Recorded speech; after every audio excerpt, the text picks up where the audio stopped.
예, 2차 북미 정상회담이 이달 27일과 28일 이틀 일정으로 베트남에서 열립니다. 북미 양정상이 8개월 만에 만나게 되는데요. 1차 때보다 더 진전된 합의를 만들어낼 수 있을지 주목됩니다. 네, 한편 20여 명의 협상팀을 동행하고 평양으로 들어간 비건 미 국무부 대북정책 특별대표는 이틀째 북측과 합의문 초안 조율을 하고 있습니다. 이 관련 내용들 정대진 아주대 통일연구소 교수, 김열수 군사문제연구원 안보전략실장과 함께 짚어보겠습니다. 어서 오세요. 네, 안녕하십니까? 안녕하십니까? 예. 안녕하세요. 자, 드디어 2차 북미 정상회담 개최지와 날짜가 이제 확정이 됐습니다. 어제 트럼프 대통령 국정연설이 있었잖아요. 저도 쭉 지켜봤습니다. 어느 대목에서 얼마만큼 북한 관련 얘기를 할지 했는데 결국 그 자리를 빌어서 이야기를 했습니다. 과거에 트위터를 통해서 했던 거 좀 달랐습니다. 어떤 의미가 있습니까?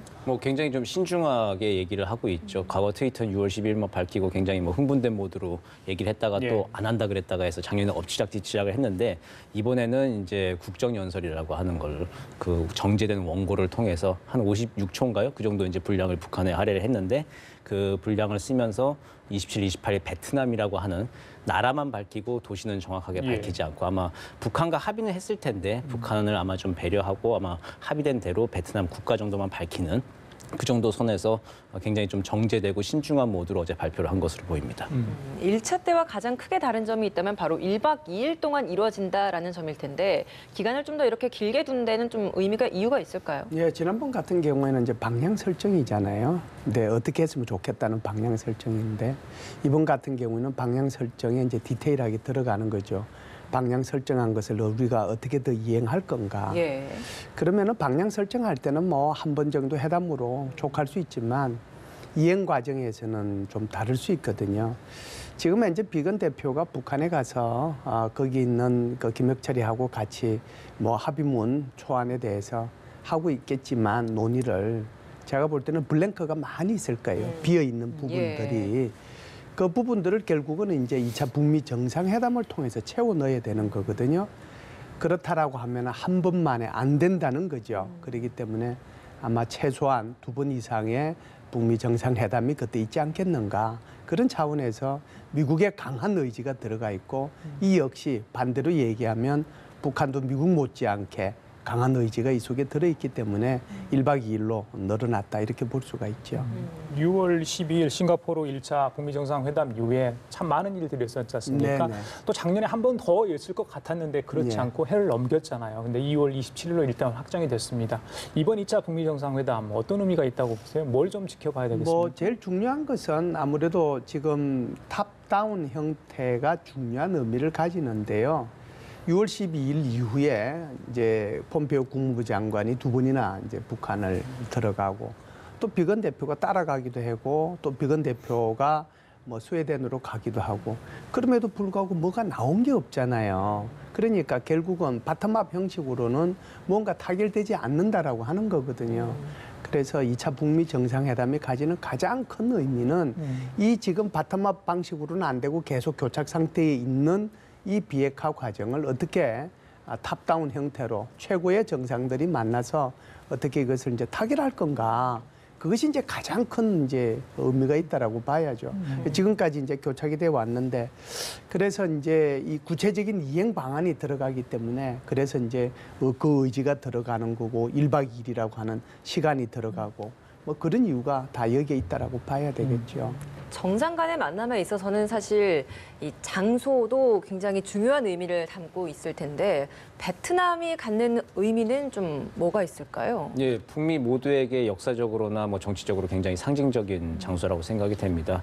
미국의 트럼프 대통령 입장에서는 베트남에서 김정은 위원장한테 설명할 게 많죠. 베트남을 보라. 우리가 전쟁까지 한 적대국이었는데 1995년도에 수교를 하고 그리고 2000년도에 WTO에도 가입을 하고 하면서 지금 고도 성장을 지금 이루고 있다. 예. 북한이 지금 비핵화에 대해서 진지하게 나온다면 그리고 북미 관계가 정상화된다면은 당신들도 베트남처럼 고도 성장을 하고 경제 강국의 꿈을 이룰 수 있다라고 하는 걸 설명할 수 있는 장소이고 그리고 김정은 위원장 입장에서도 베트남 개방 개혁 모델을 직접 현장에서 시찰할 수 있는 기회를 가진다는 점에서 굉장히 뭐 의미가 있는 곳이죠. 그리고 뭐 들리는 뭐 보도에 따르면은 2월 말에 또 뭐 베트남에서 김정은 위원장을 국빈 초청하겠다라고 하는 이야기들이 나돌고 있죠. 그렇게 보면은 김정은 위원장이 직접 베트남에 가서 현지 시찰을 할 수 있고 베트남 정상회담 등을 통해서 개혁 개방과 성장의 모델을 좀 학습할 수 있는 그런 좋은 기회가 될 것 같습니다. 시장님 방금 블랭크했는데 그 네. 도시 확정되지 않는 거 아까 우리 이제 저기 교수님께서는 예, 예. 북한을 배려한 거 아니냐 이야기입니다. 이미 확정은 됐겠죠. 다낭이 유력합니까? 지금 방금 저희들 현지 취재가 있는 기자에 따르면 그쪽에서 뭐 국무부 실사팀도 나와 있었고 이미 그 주요 시설에 대한 경비도 강화되고 있다 이런 이야기가 나오거든요. 어떻게 보십니까? 뭐 가능성은 있다라고 보는데요. 하노이도 저는 빼놓을 수 없다라고 봅니다. 그리고 조금 이것을 제가 큰 그림을 한번 그려보면 제가 김정은 위원장이라고 한다면 예. 베트남을 방문하는 김에 국빈 방문을 했으면 좋겠다는 생각을 가질 수도 있을 거예요. 그렇기 때문에 작년도 11월 달에 이용우 외무상이 베트남을 갔거든요. 예. 이용우 외무상이 베트남을 간 것이 그 사람이 무슨 도이모의 정책이나 소위 말하는 계획개방 정책 그걸 보기 위해서 외무상이 거기를 왜 갑니까? 외무상이 간 것은 제가 볼 때는 2차 북미 정상회담의 장소도 장소지만 아무래도 이제 베트남에 대한 그러니까 공식적으로 외국을 공식적으로 방문한 것은 중국 말고는 없잖아요. 예. 그렇기 때문에 이번 기회를 통해 가지고 베트남을 공식적으로 방문하게 된다면 조금 일찍 가겠죠. 그러게요. 그리고 먼저 베트남하고 이 정상회담을 하고 그리고 이제 미국 정상회담을 할 수 있으니까 그렇다라고 한다면 하노이가 더 이제 선호될 수 있겠죠. 그 나라의 수도고 그러니까. 대사관도 거기 있고. 네, 예. 그래서 이제 아마 이 부분에 대해서 아직까지 결정되지 않았다라고 저는 보는데요. 다낭도 열려 있고 하노이도 열려 있어요. 그래서 큰 그림을 보면 하노이가 더 나은데 만일에 이제 미국 정상회담 그 북한하고 베트남하고 정상회담이 없고 공식 방문이 아니라면 잠시 가서 인사하는 정도라면 굳이 이제 이것은 하노이는 필요 없거든요. 그래서 이 부분에 대한 마지막 조율이 남아있지 않을까. 그래서 큰 그림으로 갈지 조금 작은 그림으로 갈지 그건 좀 지켜봐야 될 것 같아요. 예.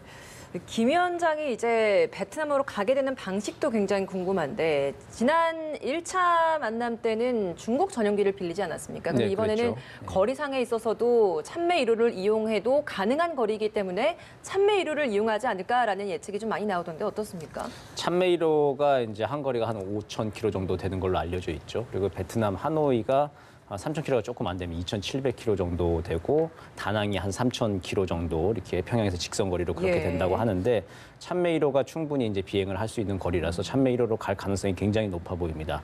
작년에 싱가포르 갈 때 중국 비행기를 빌려 타고 갔는데 주로 리커창 총리가 이용하는 전용기를 타고 간 것으로 알려져 있는데 예. 그 후에 북한도 굉장히 좀 곤혹스러운 경험을 했을 거라고 추정이 됩니다. 왜냐하면은 김정은 위원장이 오고 가며 왕복하면서 항공기를 이용하면은 거기 김정은 위원장이 뭐 있을 때 생활하는 그 어떤 업무 방식이나 스타일들이 고스란히 이제 남게 되고 중요한 게 생체 정보들이 남게 되죠. 비행기 안에. 예. 그죠. 머리카락도 좀 빠질 거고 아무래도 용변도 보고 하면은 그걸 아마 북한 측에서 깨끗이 뭐 소독하고 지운다 한다 하더라도 중국 당국도 맘먹고 그걸 확보하려고 한다면은 김정은 위원장의 중요한 개인 생체 정보가 그대로 남아 있을 수 있거든요. 예. 그렇기 때문에 아마 북한도 좀 굉장히 그 부분에서 좀 예민한 부분이라서 이번에는 좀 찬메 1호를 이용하지 않을까 추정을 해봅니다. 자존심이 강한 지도자로 알려져 있는데 정상국가 이미지를 좀 이렇게 대내에 알리려면 뭐 최소한 찬메 1호 정도 타고 가야 이번에는요. 그 좀 위상이 설지 않을까요? 그럼요. 저 작년도 싱가포르 갈 때 김정은 위원장도 굉장히 고민을 많이 했을 겁니다. 실리와 명분 중에서 사실상 실리를 택했다라고 봐야죠. 거리상으로는 뭐 충분히 싱가포르까지 갈 수 있거든요. 찬매가 원래는 뭐 10,000km고 유효한 것은 15,000km인데 갈 수 있는데 사실상 그때 중국에서 빌려온 그 비행기뿐만이 아니고 찬메 1호도 같이 갔어요. 맞습니다. 그래서 찬메 1호에는 누가 탔습니까? 김여정 일행이 네. 탔단 말이죠. 그러니까 충분히 갈 수 있다는 걸 보여준 거예요. 그럼에도 불구하고 아무래도 안전이 문제가 되고 한 번도 가본 적이 없으니까 그래서 아마 중국 비행기를 얻어 타고 갔다 이렇게 볼 수 있는데 굉장히 아마 자존심은 상했을 거예요. 생체 정보도 생체 정보지만 그래서 이번에는 볼 때 다낭이든 뭐 하노이든 그 거리가 한 3,000km 정도 되거든요. 그러면은 뭐 한 5,000km라고 한다면 찬메 1호의 유효 거리가 뭐 충분히 여유가 있잖아요. 예. 제가 볼 때는 이번에는 찬메 1호기 뭐 분명히 타고 갈 거로 봐요. 그래요. 네. 외교에서는 이 협상의 장소가 굉장히 중요한 것 같아요. 어제 이제 트럼프 대통령 국정연설 당일날 비건 특별대표가 또 평양으로 가지 않았습니까? 그렇죠. 실무 협상으로 갔는데 판문점이 아니라 평양이거든요. 자, 이건 어떻게 봐야 됩니까? 좋은 신호입니까? 네, 제가 볼 때는 나쁜 신호는 아니라고 봐요. 그래서 비건 대표가 출발할 때 두 가지 설이 흘러나왔어요. 하나는 판문점에서 이 북미 실무회담이 있을 거다라고 하는 거고, 하나는 평양에서 할 거다라고 했는데 결국은 이제 평양으로 결정이 됐다라고 봐야죠. 제가 볼 때는 이제 미국의 의지도 있었고요. 북한에서도 제가 볼 때는 예를 들어서 평양에서 저기 판문점에서 하게 되면 예. 다시 지시를 받아야 되잖아요. 오고 가고 지시 예. 받고 뭐 하는 여러 가지 이제 절차들이 있는데, 비건 대표 같은 경우는 제가 볼 때는 상당한 권한을 받은 것 같아요. 그렇기 때문에 굳이 따로 평양에 가서 미국하고 이렇게 전화 안 통해도 자기 권한 범위 내에서 얘기할 수 있어요. 예. 그런데 김혁철이는 그게 가능할까요? 판문점에 있었으면 그게 안 되거든요. 그렇기 때문에 김혁철이하고 비건하고 할 때 이 전체적인 영상이 제가 볼 때는 실시간으로 아마 김정은 위원장의 집무실에서 그 볼 수 있을 거예요. 그 그러면은 정도로? 그럼요. 그러면은 바로바로 지시가 될 수 있거든요. 예. 그렇게 되면은 이제 문제가 빨리빨리 해결이 될 수 있는 거죠. 아마 비건 대표가 판문점을 마다하고 오히려 평양행을 택한 것은 그것이 더 있지 않겠는가. 물론 이제 의전팀들도 있고 또 경호팀들도 있고 또 보도팀들도 있잖아요. 예. 그래서 한 20명이 가긴 했지만 그거보다는 그렇게 빨리빨리 결심을 해서 뭔가 결실을 얻고 블랭크를 가능하면 좀 줄여서 미국으로 돌아가겠다는 그런 생각이 있었다라고 봅니다. 뭐 귀국하는 시간도 정해지지 않았잖아요. 그러니까 그렇죠. 지금 오늘도 진행을 하고 있는지 내일도 할지 아직까지 정확하게 알려지는 게 하나도 없는데 어느 정도 좀 이렇게 실무 협상을 좀 진행을 할 거라고 좀 예상을 해볼 수 있을까요? 그거 진짜 오픈 티켓으로 지금 간 거라서 항공기로 예. 치자면 그래서 좀 알 수가 없는 상황인데 지금 뭐 빅딜, 스몰딜 얘기가 많이 나오지 않습니까? 예. 언론 보도에서. 그런데 이제 어쨌든 빅딜로 가기 위해서 노력을 할 텐데 근데 스몰딜을 벗어나서 빅딜로 가기엔 중간 정도가 있겠죠. 만약 뭐 영어로 친다면 그건 미디엄 딜이라고 한다면은 그 어쨌든 북미 정상들이 만나서 회담을 하고 조금 그래도 국제사회에 내놓을 만한 가시적인 성과를 미디엄 딜 정도라고 했을 때 그 네. 입구가 되는 것이죠. 그 입구를 확정 짓는데 오늘 내일 뭐 이렇게 쓰겠죠. 어제도 얘기했을 거고 그렇게 1박 2일이 될지 2박 3일이 될지 모르겠지만 그 미디엄 딜 입구가 어느 정도 될 것인지를 놓고 밀고 당기기를 하고 있을 것인데 핵심 키워드는 그거죠. 영변 핵시설 플러스 알파이냐 아니냐. 그리고 제재 완화 얼마만큼 들어가느냐 마느냐 예. 이제 그걸 놓고 지금 아마 구체적으로 밀고 당기기를 하고 있을 것 같습니다. 그 좋은 협상, 나쁜 협상 이렇게 표현해도 될지 모르겠습니다. 그건 네. 뭐 자기가 갖고 계신 이해관계에 따라 달라질 수도 있는데 네. 좋은 협상이 되려면 혹은 또 나쁜 협상을 경계하고 안 하려면 어떤 걸 좀 조심해야 됩니까? 이 협상 과정이 굉장히 신경이 치열할 것 같아요. 아, 그럼요. 미국은 미국대로 나쁜 협상이 나오면 안 되고 북한은 북한대로 나쁜 협상이 나오면 안 그러니까요. 되겠죠. 예. 미국 입장에서는 지금 트럼프 대통령이 굉장히 공공한 처지에 가 있잖아요. 게다가 이제 뭐 올 후반기 들어가면 이제 내년도 선거로 바로 넘어가야 되는 입장인데 뭔가 성과가 나와야 돼요. 그렇기 때문에 굉장히 초조한 입장이고 물론 개인이 뭐 뮬러 특검을 받고 많은 그런 것들도 있지만 북한 같은 경우에도 지금 굉장히 좀 초조한 그런 입장이에요. 왜 그러냐면 내년도가 굉장히 중요한 해예요. 내년도가 노동당 창당 75주년이고요. 그리고 내년도에 당대회를 5년 만에 해야 되니까 당대회를 개최해야 되는 해고요. 또 내년도가 북한이 2016년도에 얘기했던 5개년 경제계획의 마지막 연도거든요. 그럼 뭐 뭔가 내놔야 되잖아요. 예. 그렇기 때문에 김정은 위원장의 입장에서도 보면 급해요. 그렇기 때문에 뭔가 이제 타결될 가능성이 굉장히 많은데 그럼에도 불구하고 스몰 딜이 서로 안 될 수 있도록 노력을 해야 되겠죠. 예를 들어서 미국 입장에서 보면 북한이 지금 영변 핵시설을 놔두고 풍계리 핵실험장하고 그다음에 동창리 미사일 발사장 그거 다 했던 건데 그것만 참관해라. 그거 내가 폐기할 테니까. 네. 그 정도에서만 더 이상은 하나도 안 나간다라고 생각하면 이건 트럼프로 봐서는 최악의 상황이잖아요. 그렇죠. 절대로 이 정도 선에서 마무리가 안 네. 될 거거든요. 반대로 거꾸로 한번 보시죠. 북한의 입장에서 보면 북한에서 무슨 뭐 종전선언하고 연락사무소 얘기만 하지 사실상 이 제일 중요한 것은 경제 제재 완화나 해제인데 이 부분에 대해서 아무것도 미국이 내놓지 않는다면 북한으로서도 최악의 협상이잖아요. 이걸 어떻게 피할 거냐 하는 것이 제일 중요하겠죠. 교수님께서 보시기에도 뭐 아까 전에 빅딜, 스몰딜 그리고 미디움딜 수준을 좀 이야기를 해주셨는데 어느 정도까지는 도출이 돼야 그래도 일정의 소기의 성과가 있다라고 좀 보십니까? 결국은 제재 완화 문제 북한이 가장 원하는 그게겠죠. 예. 북한이 원하는 게 이제 세 가지죠. 크게 보면 첫 번째가 제재 완화고 두 번째가 종전 선언을 포함한 평화 협정, 재결 평화 체제 구축 문제, 그리고 세 번째가 북미 관계 정상화. 이제 그러면 이제 완전히 정상국가로 나아간다 보고 예. 있는 건데 문제는 첫 번째 단추는 그 제재 완화 여부죠. 미국은 제재 완화를 지금 해줄 생각은 별로 없죠. 대북 인도적 지원 분야 외에는 제재 완화를 해줄 생각이 별로 없고 연방 예산을 들여서 가면서까지 북한의 경제 지원을 해줄 생각이 없다는 게 트럼프 대통령의 공언입니다. 그런 상황에서 제재 완화를 어느 선까지 미국이 해줄 수 있는 것인가라고 하는 게 이제 그 문제가 되겠죠. 그래서 이제 한국의 역할인데 개성공단과 금강산 관광 같은 걸 재개하고 그럼 남북 경협에 있어서는 제재 완화를 해주고 그에 대해서 이제 초기에는 어쨌든 우리가 조금 돈을 좀 부담을 하는 것이죠. 우리의 평화를 위해서 그렇게 하는 정도의 제재 완화가 있고 그에 맞춰서 북한이 과연 영변 핵시설 그리고 플러스 알파를 어느 정도까지 내놓을 것인가라고 하는 게 이제 문제가 될 것이죠.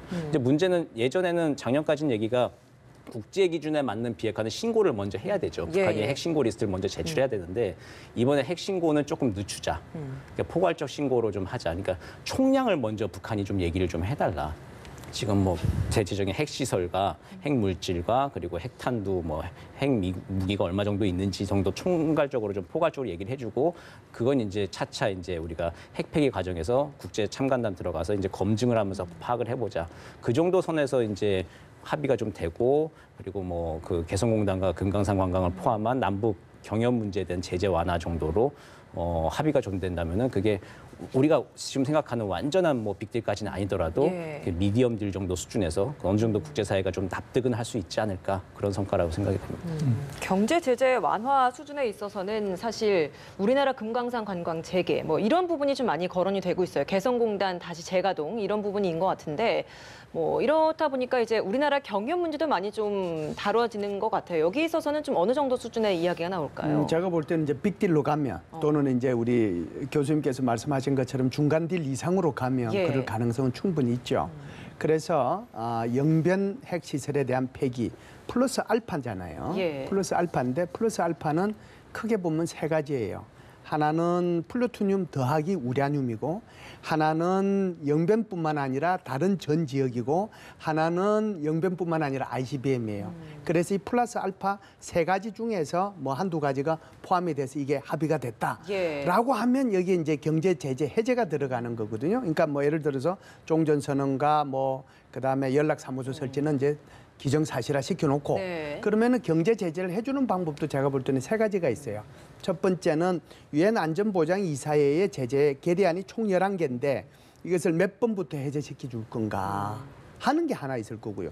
두 번째는 품목별로 해제시켜 줄 수 있어요. 지금 제일 중요한 것은 북한이 요구하는 것은 기름이거든요. 에너지. 여기에 대해서 이제 지금 200만 배럴씩 하다가 50만 배럴로 석유 제품을 줄여놓으니까 지금 난리가 나고 있는 거잖아요. 그래서 여기에 대한 것들이 있을 수 있고요. 세 번째는 여기는 아예 손을 안 대고 오로지 남북한 이거 죄송합니다. 이 손은 남북한과 관련된 것만 해제할 수 있어요. 그게 바로 금강산 관광하고 개성공단이거든요. 제가 볼 때는 플러스 알파까지 나오면 적어도 남북한 관계 속에서 이 부분은 좀 해결될 수 있지 않을까 그런 생각을 합니다. 거기까지 오면 남북한 관계도 좋아져요.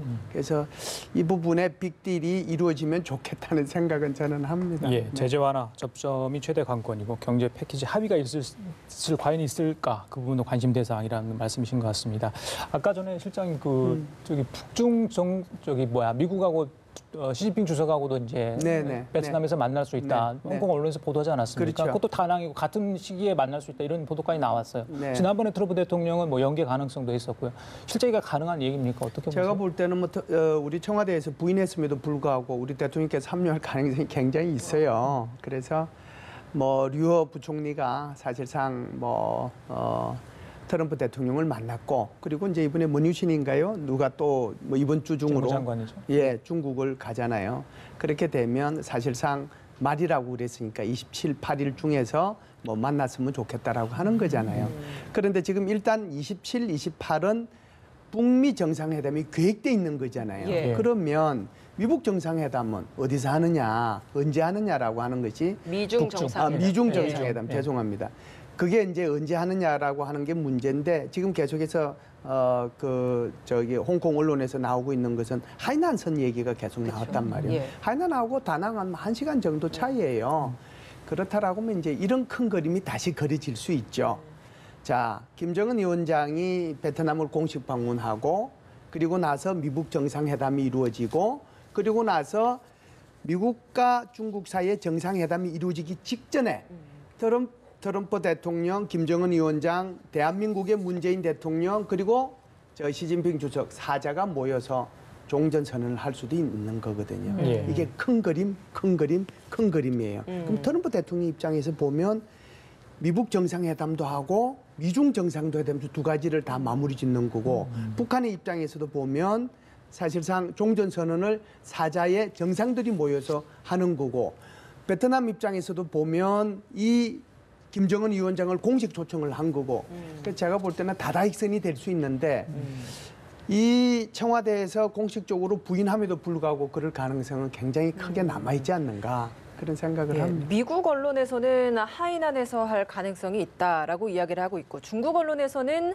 다낭에서 아마 만날 것이다라는 여러 가지 추측이 나오고 있는데 이 만나는 장소가 다르다는 것도 뭐 무역 간의 갈등 그리고 북미 간의 이런 협상, 핵 협상 이런 것들을 좀 분리해서 볼 것이냐 아니면 같이 볼 것이냐라는 것들을 좀 암시적으로 좀 볼 수 있는 대목인지요. 네, 뭐 다양한 추측이 있고 아마 그 뚜껑 열리기 전까지는 굉장히 좀 뭐 알 수가 없을 겁니다. 그리고 특히 미중 고위급 회담이 이제 곧 열리지 않습니까? 2월 중순에 거기서 아마 좀 가닥이 잡힐 건데 중국 같은 입장에서는 뭐 남북한과 중국을 포함한 4자 종전 선언도 굉장히 중요한데 미중 무역 전쟁이 중요하잖아요. 근데 예. 그거를 베트남에 가서 이제 미중 정상회담을 해서 사인을 한다라고 하는 예. 거에 대해서 어떻게 생각할지 모르겠어요.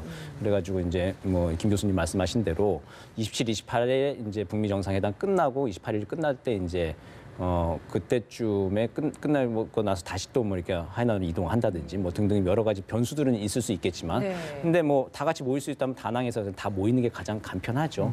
그래서 어쨌든 미중 무역 전쟁의 완결판이 2월 중순쯤에 이제 가닥이 잡힐 때인데 그때를 보고 판단이 가능할 것 같습니다. 그리고 트럼프 대통령 입장에서는 2월 말에 러시아 스캔들을 다루고 있는 뮬러 특검의 최종 보고서 발표가 예정이 되어 있어요. 그때 이제 워싱턴 정가가 이제 굉장히 들썩들썩할 텐데 그때 이제 뭐 미중 정상회담, 북미 정상회담, 종전 선언 등등의 여러 가지 패키지로 좀 국내 정치적 상황도 돌파해야 되는 그런 필요성도 있기 때문에 반드시 좀 연쇄적으로 좀 일어날 가능성이 있다 그렇게 보여집니다. 지난 28일 그림을 조금 더 그려보면 이렇게 예. 그려질 수 28일 이요? 있어요. 네, 예. 28일. 그게 이제 하노이든 다낭이든 사자의 정상들이 모여서 종전선언을 하고 그리고 나서 미국 트럼프 대통령하고 시진핑 주석은 그날 오후에 하이난으로 가면 돼요. 그러면은 중국 입장에서 보면은 자기 나라에서 이 트럼프 대통령하고 정상회담을 하게 되는 거잖아요. 그런 그림도 뭐 저는 이제 계속 그림 그리고 있는데 그 그림이 얼마나 맞을지 예, 모르겠습니다. 하나만 짧게 여쭤볼게요. 네. 이제 1월에 북중 정상회담 했고 이제 북미 하게 되고 그다음 네. 미중도 지금 같은 시기에 있을 가능성이 있다. 지금 우리가 이야기하고 있는 거고 남북 정상회담 예. 올해로 열리기로 했던 예. 그건 언제쯤 서울 답방이 언제쯤 될지 그 부분 어떻게 일단 생각하십니까? 가능성은 커졌고요. 왜 그러냐면은 이제 미국 정상회담이 결정이 돼서 이제 하니까 그러면 이제 3월 이후가 되겠죠. 그러면은 언제 올 것이냐 하는 것이 문제가 되는데 제가 볼 때는 미국 정상회담이 잘 끝나고 빅딜로 되면 잘 끝나. 빨리 올 수 있어요. 그래서 제가 볼 때는 봄에는 뭐 가능하지 않겠냐. 그래서 제가 볼 때는 또 이래요. 봄에 와야 꽃들이 만발해 있고 또 뭐 제주도 저기 한라산에도 한번 가볼 수 있지 않겠어요? 예. 그래서 여러 가지를 고려하면 뭐 4월 말이나 5월 초 정도에 오는 것이 속된 말로 좋겠다. 그림이 좀 좋아질 수 있다는 것이죠. 왜 그 얘기냐 하면 4월 15일이 할아버지 생일이잖아요. 예. 김정은 위원장 입장에서 보면 그러면은 북중 정상회담을 고시기 한단 말이죠. 그리고 알겠습니다. 북중 정상회담 끝나고 꽃들이 만발할 때 대한민국을 찾는 것이 좋지 않겠는가 봐요. 예, 지금까지 이것도 정대진- 그림이에요. 정대진 아주대 통일연구소 교수 김열수 군사문제연구원 안보전략실장이었습니다. 말씀 잘 들었습니다. 고맙습니다. 감사합니다.